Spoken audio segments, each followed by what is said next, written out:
Shalom, shalom bien-aimés, que le Seigneur nous bénisse. Alors je voudrais partager avec vous une pensée du Seigneur, la parole de Dieu, pour encourager une personne à aller de l'avant. Bien-aimés, le Seigneur fait des choses en le temps. Ce n'est pas parce que ça n'a pas marché aujourd'hui que ça ne marchera pas demain. Je dis que le Seigneur va te visiter, mais en son temps. Le Seigneur va te visiter, mais en son temps. Ce n'est pas parce que tu vas te lamenter, ce n'est pas parce que tu vas pleurer que Dieu va précipiter la réponse. Il faut que tu comprennes que la solution à ton problème va arriver, mais en son temps. Le temps a été fixé par Dieu, non pas par toi. Voilà pourquoi tu dois garder la foi en Jésus-Christ. Jésus dit ceci: heureux l'homme qui supporte patiemment la tentation.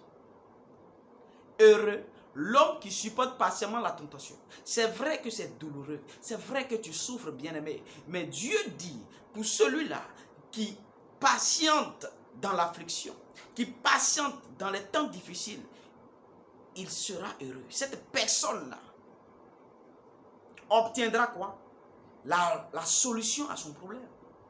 Il faut permettre à Dieu, il faut laisser le temps à Dieu d'accorder la solution, d'apporter la solution à ton problème. Te lamenter ne changera rien, bien-aimé. Te morfondre ne changera rien du tout. Le Seigneur veut marcher et bouger avec toi. Il faut faire confiance à Jésus-Christ. Il faut faire confiance à Jésus-Christ. Je parle d'un Dieu qui est fidèle. La Bible dit, une mère peut-elle oublier le fruit de ses entrailles? C'est pourquoi elle a souffert la grossesse. Est-ce qu'une mère peut oublier le fruit de son entraille, de ses entrailles?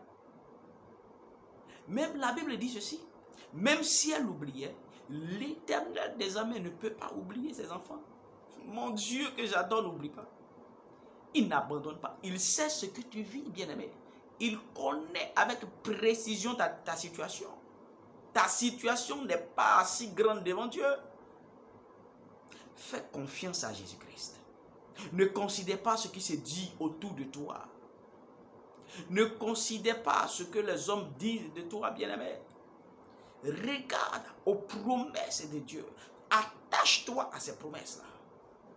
Attache-toi aux promesses de Dieu. Bien-aimé, vous savez, dans la Bible, lorsque Bartimée s'est aperçu que Jésus passait de son côté, la Bible dit, il s'est mis à crier, Jésus, Jésus, fils de David, aie pitié de moi. Mais qu'est-ce qui s'est passé par la suite? Ceux qui accompagnaient Jésus-Christ se sont mis à le réprimander. Ils se sont mis à essayer de le faire taire. Bien-aimé, s'il voulait regarder à ces choses, à ces propos, à ces paroles désobligeantes, il serait découragé et il aurait perdu ici l'occasion de la guérison. Mais la Bible dit quoi? Bartimée s'est mis à crier encore quoi? Plus fort. Bartimée s'est mis à crier encore plus fort. Je veux dire à une personne, alors que les hommes te dénigrent, alors que les hommes te critiquent, tu es ceci, tu es cela, tu fais ceci, tu fais cela. Je suis en train de te dire que tu dois encore redoubler d'efforts dans ta marche avec le Seigneur. Tu dois encore redoubler d'efforts dans ta vie de prière. Tu dois encore redoubler d'efforts dans ta vie de consécration. C'est alors que Dieu va te répondre. Ta saison arrive, bien-aimé. Arrête de te plaindre. Les hommes peuvent parler, mais ils n'ont pas la solution à ton problème. Ils ne peuvent rien changer dans ta vie. Ce qui est important, c'est ce que Dieu dit te concernant.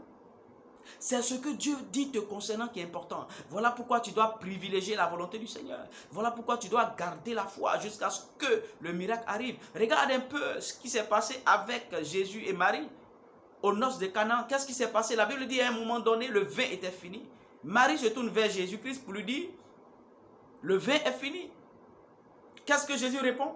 Il dit, femme, qu'y a-t-il entre moi et toi? Mon heure n'est pas encore arrivée. Alors que Marie se retourna, qu'est-ce qu'elle a dit? Elle a dit au serviteur, écoutez tout ce qu'il vous dira. Écoutez, faites tout ce qu'il vous dira. Faites tout ce qu'il vous dira. Bien-aimé, regarde, Jésus dit à Marie, mon heure n'est pas encore arrivée. Elle se retourne vers les serviteurs et dit, faites tout ce qu'il vous dira. Alléluia. Qu'est-ce que Marie veut nous enseigner ici? Dieu est en train de nous dire, alors que la solution est en cours, alors que le temps de Dieu est en cours, nous devons nous appliquer à faire la volonté de Dieu. Nous devons nous appliquer à rechercher la volonté de Dieu. Se plaindre ne résout pas le problème. Elle dit, faites tout ce qu'il vous dira. Ça veut dire, la solution n'est pas encore faite, n'est pas encore trouvée. Jésus dit, mon temps n'est pas encore arrivé. Mais pendant que ce temps-là est en cours, vous faites ce qu'il vous dira de faire. Parce que c'est dans la pratique de la parole de Dieu que se trouve ton miracle. Ton miracle est dans la pratique de la parole de Dieu. C'est en faisant ce que Jésus dit de faire que le miracle va venir. Que ton mariage va venir. Que tes enfants vont venir. Ce n'est pas en écoutant ce que les hommes disent de toi. Ce n'est pas en faisant ce que les hommes font dehors. Non, Jésus dit, c'est en pratiquant sa parole. C'est dans la pratique de sa parole que se trouve toi ton succès. C'est dans la pratique de sa parole que se trouve toi ta réussite. C'est pourquoi tu dois t'attacher à Jésus-Christ, bien-aimé. Ne te décourage pas. Redouble d'efforts en cette année 2022. La vie que Dieu t'a donnée est suffisante pour voir de grandes percées dans ta vie. Que le Seigneur te fortifie, bien-aimé. Shalom.